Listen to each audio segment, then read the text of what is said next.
अस्सलाम वालेकुम students, Aftab academy YT channel की तरफ से आपको वेलकम करते हैं। मैं हूं आपका इंग्लिश टीचर सलीम शफ़ी। तो कल जो हमने लेक्चर 10 पढ़ा था उसके अंदर हमने देखा कि जो हमारा कंटिन्यू टेंस है उसकी क्या पहचान होती है, क्या स्पेसिफिकेशंस होती है, उसके अंदर फॉर्म ऑफ वर्ब कौन सी यूज़ होती है। उसके बाद हमने देखा कि प्रेजेंट के हेल्पिंग वर्ब्स क्या हैं, पास्ट के क्या हैं और फ्यूचर के क्या हैं। तो स्टूडेंट हमने उसका पॉजिटिव सेंटेंस भी बनाया, कुछ एग्जांपल्स पढ़ी। आज हम देखेंगे कि हमारे पास इसका अगर नेगेटिव करना है या इंट्रोगेटिव करना है तो वो हम कैसे बना सकते हैं। तो देखते हैं स्टूडेंट्स, आज हम सबसे पहले पढ़ेंगे फॉर्मेशन ऑफ नेगेटिव।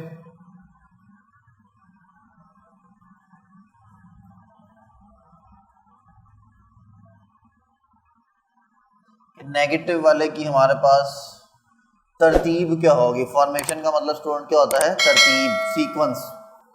तो देखते हैं, सबसे पहले तो हमारे पास वही चीज़ है जो हम यूज़ करते हैं स्टूडेंट, वो है हमारे पास सब्जेक्ट। फिर स्टूडेंट हमारे पास हेल्पिंग वर्ब है, और इस दफ़ा हमने करना क्या है, नेगेटिव के अंदर हेल्पिंग वर्ब के बाद क्या लगा देना बच्चों, नोट लगा देना है। उसके बाद फर्स्ट फॉर्म प्लस ING। वही जो आपको बताया था कंटिन्यूस के अंदर हमेशा कौन सी फॉर्म यूज़ होती है, फर्स्ट फॉर्म प्लस ING। उसके बाद स्टूडेंट हमें लिखना है ऑब्जेक्ट और लास्ट पर हमने फुल स्टॉप लगा देना है। तो ये हमारे पास फॉर्मेशन होगी स्टूडेंट नेगेटिव सेंटेंस की।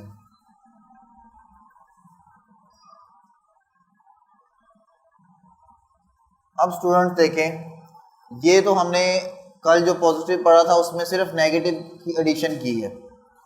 बाकी अगर आगे देखें हम तो इसकी एग्जांपल समझते हैं। एक जैसे कल हमने कुछ एग्जांपल्स बनाई थी, तो आज मैं अगर बताऊं रंग साज दरवाज़ा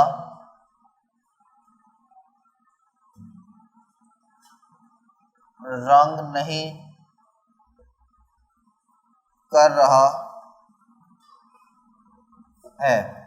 इसमें जो हमारे पास हेल्पिंग वर्ब्स हैं वो कल की जो आपकी प्रीवियस वीडियो है लेक्चर 10 के अंदर इंग्लिश का, वहाँ पर जाके आप देख सकते हैं कि हमने इसके हेल्पिंग वर्ब्स क्या पढ़े थे कंटिन्यूस के। ठीक है, अब देखते हैं स्टूडेंट, यहाँ पे हम डिस्कस करेंगे। सबसे पहले सब्जेक्ट क्या है हमारे पास, रंगसाज, जो एक्शन को परफॉर्म कर रहा है।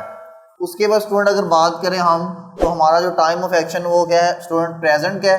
तो ये टाइम ऑफ एक्शन को असल में हम क्या बोलते हैं, हेल्पिंग वर्ब। अब यहाँ पे देखें तो नहीं भी है, तो जाहिर सी बात है फिर नोट भी आ जाएगा। अब अगर बात करें काम की, तो काम क्या किया जा रहा है, रंग कर रहा है। तो ये हमारे पास जो रंग कर रहा है ये स्टूडेंट क्या है हमारे पास, मेन वर्ब है। ठीक है, जिसकी हमने फॉर्म ऑफ वर्ब कौन सी लगानी बच्चों, फर्स्ट फॉर्म प्लस ING। और दरवाज़ा हमारे पास स्टूडेंट क्या है, ऑब्जेक्ट है। तो ये स्टूडेंट हमारे पास जो है ना वो इसके मतलब जो भी चीज़ें इसके अंदर थी हमने उसको लेबल कर लिया। अब हम उसको जो है ना वो क्या करेंगे बच्चों, इंग्लिश के अंदर ट्रांसलेट करने की कोशिश करेंगे। तो देखते हैं, सबसे पहले रंगसाज की इंग्लिश क्या होती है हमारे पास, पेंटर, द पेंटर। ये आ गया बच्चों। उसके बाद हमने क्या लगाना है, हेल्पिंग वर्ब। अब पेंटर सिंगुलर है, एक है, तो इसके लिए प्रेजेंट के अंदर मैं हेल्पिंग वर्ब दोबारा यहाँ पे थोड़ा सा रिवीजन के तौर पे लिख देता हूँ कि प्रेजेंट के अंदर हमारे पास हेल्पिंग वर्ब इसके क्या होते हैं, इज, एम एंड आर। और बच्चों पास्ट के अंदर हमारे पास क्या होते हैं, वॉज एंड वर। और स्टूडेंट फ्यूचर के अंदर हमारे पास क्या होगा, will be and shall be. ये मैंने रफली लिखी है ताकि आपको कम से कम थोड़ा सा रिमाइंडर मिल जाए। अब देखिए स्टूडेंट हमारे पास यहाँ पे है, तो है किसकी अलामत है, प्रेजेंट को रिप्रेजेंट कर रहा है। तो फिर हम यहाँ तो इज लगाएंगे या एम लगाएंगे या आर लगाएंगे। अब आगे डिपेंड करता है कि द सब्जेक्ट इज सिंगुलर और प्लूरल। तो अगर देखें तो हमारे पास यहाँ पे द पेंटर है, is it singular plural, it's singular. Singular subject takes singular verb. Singular verb इसमें कौन सी है, इज है, एम है या आर है, तो इज है। तो यहाँ पे हम स्टूडेंट क्या लगाएंगे, द पेंटर इज। उसके बाद हमारा जो एक्चुअल काम है वो क्या है, पेंट करना, किस चीज़ को, रंग करना। तो पेंट करने को जो हम स्टूडेंट करते हैं, पेंट की जो ING वाली फॉर्म होती है वो क्या होती है, पेंटिंग। तो यहाँ पे अगर देखें स्टूडेंट तो हमारे पास the painter is painting.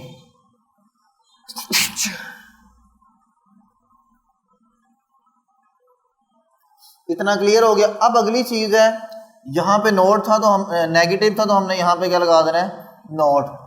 The painter is not painting, क्या पेंट नहीं कर रहा, दरवाज़ा, द डोर। इसी तरह से, इसी अंदाज से आप पास्ट का सेंटेंस भी बना सकते हैं, आप फ्यूचर में भी बना सकते हैं। पास्ट में क्या चेंजिंग आएगी, इज की जगह बच्चों क्या आएगा हमारे पास, वॉज आ जाएगा, और इन फ्यूचर क्या चेंज आएगी, विल भी आ जाएगा। तो ये हमारे पास माइनर से चेंजेस हैं जो करके हम क्या कर सकते हैं, अपने सेंटेंस को present to past and past to future shift कर सकते हैं। क्लियर स्टूडेंट, ये थी हमारे पास एग्जांपल, बिल्कुल कॉमन सी। आप इससे डिफ़िकल्ट एग्जांपल्स भी बना सकते हैं, इससे आप सेंटेंस मेकिंग भी कर सकते हैं, पैराग्राफ क्रिएट भी कर सकते हैं, इट्स अप टू यू। हमने अभी तक जो चीज़ें सीखी हुई हैं उसमें इंडेफिनिट टेंस पूरा सीख लिया है, जो कि राइटिंग के अंदर, स्पीकिंग के अंदर सबसे ज़्यादा यूज़ होता है। तो अगर आप वो चीज़ आपको आती है, उसके साथ आपका ये भी ऐड हो गया, तो आप इस पर पैराग्राफ राइटिंग जो है ना वो खुद से कर सकते हैं। अगर आप सिंपल वर्डिंग में यूज़ करके कोई पैराग्राफ क्रिएट करना चाहते हैं तो इसकी मज़ीद एग्जांपल्स देखेंगे हम। ये एग्जांपल करने के बाद हम अगर एक और दो एग्जांपल्स करते हैं ताकि मज़ीद कंसेप्ट क्लियर हो जाए, क्योंकि इसमें 3 टेंसेज जो वो इकट्ठे हैं, तो आपने इसको ध्यान से इसकी प्रैक्टिस ज़रूर करनी है। उसके बाद देखें स्टूडेंट्स, हमारे पास नेक्स्ट एग्जाम्पल अगर हम देखें कि बहुत से तालिब इल्म यूट्यूब पर मेरी वीडियो देख रहे थे। यहाँ पे अगर स्टूडेंट देखें तो ये भी एक कंटिन्यू है, क्योंकि देख रहे थे, उन्होंने देखने का काम स्टार्ट कर दिया था लेकिन अभी उनका काम कंप्लीट, उनका एक्शन नहीं हुआ था। तो जब एक्शन कंटिन्यू होता है तो उससे बेटा क्या बोलते हैं हम, कंटिन्यूस टेंस। अब मैंने यहाँ पे नेगेटिविटी डालनी है, तो देखें बहुत से तालिब इल्म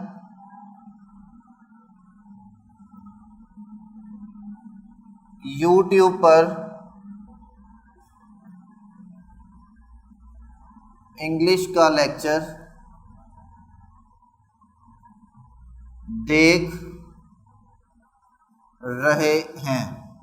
अभी मैंने ये पॉजिटिव लिखा है, बाद में हम इसको नेगेटिव करेंगे, पहले पॉजिटिव में लिखते हैं। देख रहे हम थे कर लेते हैं, ताकि लास्ट टाइम हमने पॉजिटिव प्रेजेंट का किया था, अब हम पास्ट का करते हैं। अच्छा, इसके अंदर अगर देखें तो ये सेंटेंस पहले की निस्बत थोड़ा सा लेंथी हो गया। पहले हमने एक छोटा सा सेंटेंस बनाया, अब थोड़ा सा हमने उस सेंटेंस को क्या कर दिया स्टूडेंट, लेंथी कर दिया। तो देखते हैं, आपका जो सब्जेक्ट है that can be more than 1 word, subject can be more than 1 word और object can be more than 1 word. Clear. इसमें अगर हम देखें सब्जेक्ट को, तो बहुत से तालिब इल्म यूट्यूब पर इंग्लिश का लेक्चर देख रहे थे। What is subject? If we talk about subject, सिर्फ तालिब इल्म सब्जेक्ट नहीं है, क्योंकि अगर सिर्फ तालिब इल्म रख देंगे तो फिर ये जो इसके साथ ये वाला मीनिंग कन्वे किया जा रहा है ये हमारे पास यूजलेस हो जाएगा, जो कि हमने इसकी ट्रांसलेशन भी हमने सेंटेंस के अंदर ऐड करनी है। अब देखें, बहुत से तालिब इल्म पूरा हमारे पास क्या है बच्चों, सब्जेक्ट होगा, क्योंकि मैंने अभी बताया subject can be more than 1 word. It could be 1 word, it could be 2 words और it could be more than 2 words. अब देखिए हमारे पास ये जो सब्जेक्ट है स्टूडेंट्स, ये तो हमने लिख दिया। अब अगली चीज़ है कि हमारे पास देखने वाली चीज़ क्या है, हेल्पिंग वर्ब। हेल्पिंग वर्ब असल में क्या चीज़, किसको दिखाता है? हेल्पिंग वर्ब हमारे पास दिखाता है time of action. It shows is the time of action is present, past और फ्यूचर। तो हमें ये लास्ट वाला जो वर्ड है थे, इसको पढ़ने के बाद क्या फील हो रहा है कि ये प्रेजेंट में है, पास्ट में है या फ्यूचर में है? तो अगर देखें इसको, थे, तो थे किसको रिप्रेजेंट करता है स्टूडेंट? पास्ट को। The time that has past, जो गुजर चुका है उसे जो है ना वो हमारे पास शो करता है। तो यहाँ पे हम देखें अगर थे, तो थे पास्ट की इलामत है, तो पास्ट की हेल्पिंग वर्ब क्या है स्टूडेंट? वॉज है या वर है, वो बाद की बात है, जिसको हम हेल्पिंग वर्ब इसके ऊपर लिख लेते हैं स्टूडेंट, इसको लेबल करते हैं। सब्जेक्ट हो गया, हेल्पिंग वर्ब हो गया। अब मेन वर्ब की बात करते हैं, जो असल काम है हमारे पास। असल काम इसमें क्या किया जा रहा है? देखा जा रहा है। एक्शन क्या है इसमें स्टूडेंट? देखने का। तो बच्चे क्या कर रहे हैं? लेक्चर को वॉच कर रहे हैं, देख रहे हैं। तो जो काम असल में हो रहा होता है उसे हम क्या बोलते हैं? Main verb. तो इसमें मेन वर्ब हमारे पास स्टूडेंट क्या है? देख रहे। तो ये हमारे पास इस तरह से हमने यहाँ पे मेन वर्ब लिख दिया। अभी हमने सब्जेक्ट लेबल कर लिया, हेल्पिंग वर्ब लेबल कर लिया, मेन वर्ब लेबल कर लिया। नेक्स्ट चीज़ है हमारे पास ऑब्जेक्ट। ऑब्जेक्ट भी सेम है subject, object can be more than 1 words. उसके बाद देखें, अब बच्चे देख क्या रहे हैं, इसकी ट्रांसलेशन कैसे करते हैं? जो हमारे पास जब लेंथी सेंटेंस आ जाए तो हम उसमें कैसे चीज़ों को जो है ना वो ट्रांसलेट करें। आपने इसमें सब्जेक्ट और वर्ब को साइड पे कर देना, उसके बाद आपने इसकी उल्टी ट्रांसलेशन स्टार्ट कर देनी बच्चों, यानी कि लेफ्ट टू राइट आपने इसको ट्रांसलेट करना शुरू कर देना है। अब देखते जाएं मैं कैसे इसको करता हूं। देखें, बहुत से तालिब इल्म, many students,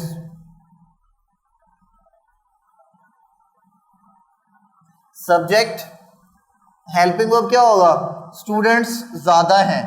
if we have subject singular we use singular verb, if the subject is plural it takes plural verb, the plural verb is was or were, it's were, so we shall apply were here. The students were, देखने की English क्या होती है students, watch, watch plus ing is equal to watching, the students were watching। अब अगला काम है कि पहले ये आना है या ये आना है। पहले तो देखें, बच्चे देख रहे हैं तो हमारा पहला जो क्वेश्चन माइंड में आएगा वो ये आएगा, क्या देख रहे हैं, किस पर देख रहे हैं, कैसे देख रहे हैं, वो बात की बात है।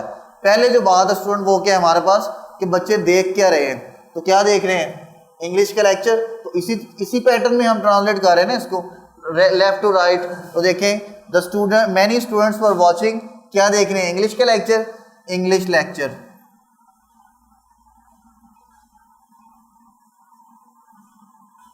अब नेक्स्ट क्वेश्चन रेज होता है, वो रेज होता है कि कैसे देख रहे हैं या क्या, कहाँ पे देख रहे हैं। तो देखें कहाँ देख रहे हैं स्टूडेंट, यूट्यूब पर, तो सिंपल ऑन यूट्यूब।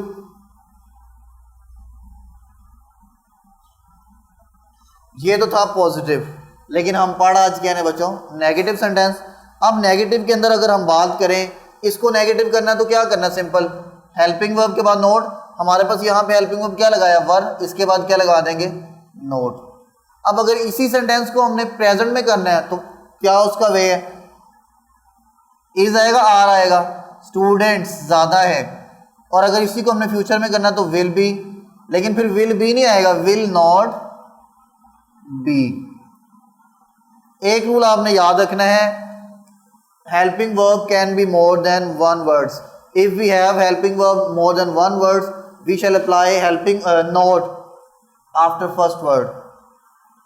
अगर हमारे पास हेल्पिंग वर्ब एक से ज़्यादा अल्फाज का है तो हम क्या करेंगे, जो फर्स्ट वर्ड होगा उसके बाद हम स्टूडेंट क्या लगाएंगे, नोट लगाएंगे। ये लॉजिक याद नहीं रखनी कि दरमियान में लगाना है, दरमियान में लगाने वाली लॉजिक हमारी आगे जाके गलत प्रूव हो जाएगी, ठीक है। जैसे कि आगे जाके हमारे पास हेल्पिंग वर्ब आएंगे, स्टूडेंट विल हैव बीन। अब ये तो 3 वर्ड्स हो गए, 1 2 एंड 3। अब यहाँ पे अगर देखें तो यहाँ पे अगर आपने ये कॉन्सेप्ट माइंड में रखा है कि मिड में लगाना है, तो मिड वाला कॉन्सेप्ट तो यहाँ रॉन्ग हो जाएगा। कैसे, क्योंकि हमारे पास हेल्पिंग के वर्ड्स कितने हैं, 3। अब 3 का मिड निकालेंगे तो क्या निकलेगा, वो हमारे लिए प्रॉब्लम होगी। तो आपने ये चीज़ माइंड में रखनी कि हमने हेल्पिंग वर्ब के फर्स्ट वर्ड के बाद ही नोट लगाना है। Is that clear? ओके जी। अब देखते हैं स्टूडेंट हम नेक्स्ट के हमारे पास जो इंट्रोगेटिव सेंटेंस है वो कैसे बनता है। तो ये मैं रेज कर रहा हूं, अब हम इंट्रोगेटिव की तरफ चलते हैं बेटा।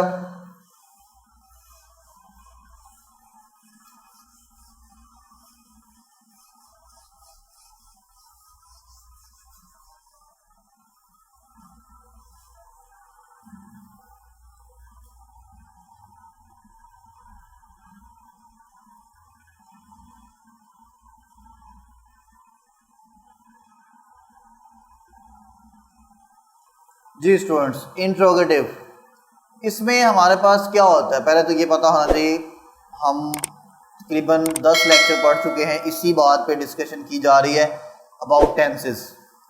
तो टेंसेस के अंदर एक अफर्मेटिव होता है जिसमें no question, no negation, just positive बात करते हैं। सेकंड चीज़ क्या होती है, नेगेटिव, वो हमने इसका कर लिया। थर्ड चीज़ हमारे पास होती है इंट्रोगेटिव। इंट्रोगेटिव में सिंगल होता है और डबल होता है, वो भी अच्छे तरीके से आपको हर वीडियो के अंदर कहीं ना कहीं उसका रेफरेंस जो है ना वो दे दिया जाता है। अब देखते हैं इंट्रोगेटिव सिंगल या डबल बाद में देखेंगे, पहले हम इसकी फॉर्मेशन देखते हैं। तो अगर हमारे पास स्टूडेंट सबसे पहले हम बात करें इंट्रोगेटिव की तो आएगा हेल्पिंग वर्ब, फिर आएगा स्टूडेंट्स सब्जेक्ट, फिर आएगी मेन वर्ब, अब मेन वर्ब मैंने जस्ट लिखा, ये नहीं लिखा आईएनजी वाली फॉर्म, क्योंकि वो आपको बता दी हुई है कि कंटिन्यूस जहां भी होगा आपके पास फॉर्म ऑफ वर्ब कौन सी आनी स्टूडेंट्स, आईएनजी वाली आएगी। अब देखते हैं helping verb, subject, main verb, उसके बाद बच्चों हमारे पास क्या आएगा, ऑब्जेक्ट, और लास्ट पे क्वेश्चन मार्क आएगा। तो ये हमारे पास फॉर्मेशन होगी किसकी भला, इज इट सिंगल और डबल? क्या इसके अंदर कोई क्वेश्चन वर्ड आया है? नहीं आया। तो जब क्वेश्चन वर्ड नहीं आएगा तो फिर वो क्या होगा, सिंगल होगा। जब क्वेश्चन वर्ड आएगा तो फिर वो क्या होगा बेटा, डबल हो जाएगा। यहाँ पे हेल्पिंग वर्ब स्टार्ट में है, क्वेश्चन वर्ड नहीं है, तो ये क्या है हमारे पास, सिंगल है।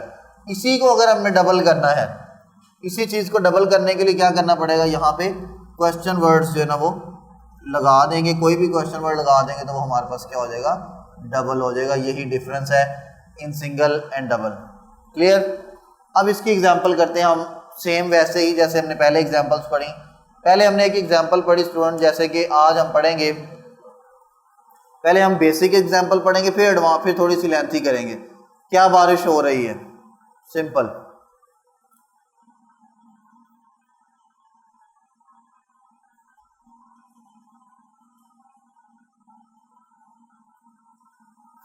क्या बारिश हो रही है, तो ये हमारे पास देखें हमें पूछा जा रहा है कि क्या बारिश हो रही है, ये सिंगल है डबल है?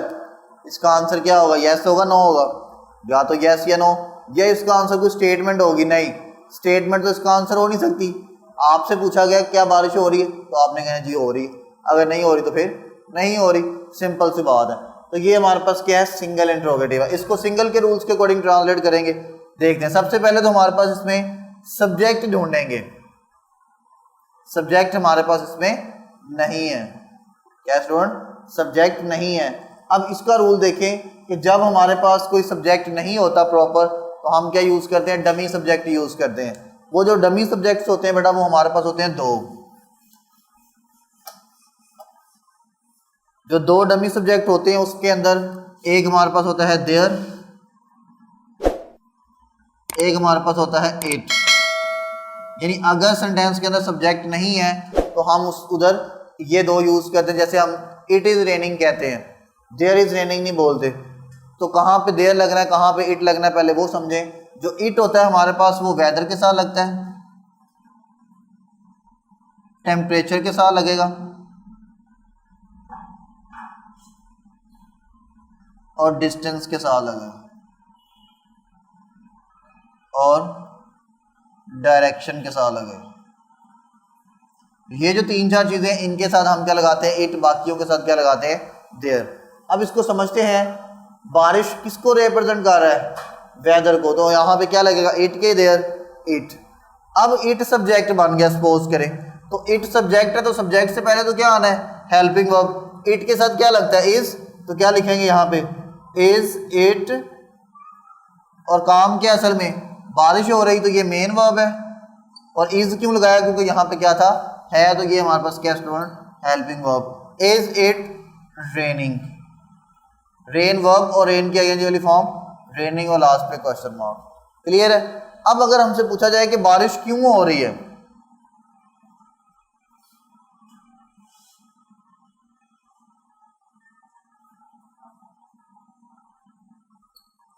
क्यों बारिश हो रही है, तो अब देखें, अब क्यों आ गया, तो इसका आंसर यस या नो तो नहीं होगा। इसकी तो हम रीजन बताएंगे कि इस वजह से हो रही है। तो फिर ये कौन सा हो गया, डबल। इसमें सबसे पहले क्या लगाना पड़ेगा, क्वेश्चन वर्ड। हम इसको पहले लेबल करते हैं। ये हमारे पास क्या स्टूडेंट, क्वेश्चन वर्ड है। इसमें सब्जेक्ट नहीं है, वो क्या लगाएंगे, डमी सब्जेक्ट। इसमें क्या आएगा, इट। मेन वर्ब क्या, बारिश हो रही। हेल्पिंग वर्ब क्या है, तो इसके मतलब हमारे पास ये प्रेजेंट में है। तो देखते हैं, सबसे पहले क्या आना है, क्वेश्चन वर्ड। तो क्वेश्चन वर्ड क्या है हमारे पास, वाई। बाकी सारा क्या रहता है, सिंगल वाला। Why is it raining. अब अगर इसी चीज को हमने पास्ट में करना है, तो यहाँ पे इज की जगह क्या लगा देंगे, वॉज इट रेनिंग। यहाँ पे क्या लगा देंगे, वॉज। अगर फ्यूचर में करना है तो विल इट बी रेनिंग। पहले इट, फिर हमारे पास बी रेनिंग। क्योंकि जब सब्जेक्ट एक से ज्यादा वर्ड्स का होता है तो हम नोट भी फर्स्ट वर्ड के बाद और सब्जेक्ट भी फर्स्ट वर्ड के बाद लगाते हैं, जब हेल्पिंग वर्ब एक से ज्यादा वर्ड्स का होता है। अब देखें, विल, इट पहले आएगा, फिर आएगा बी रेनिंग।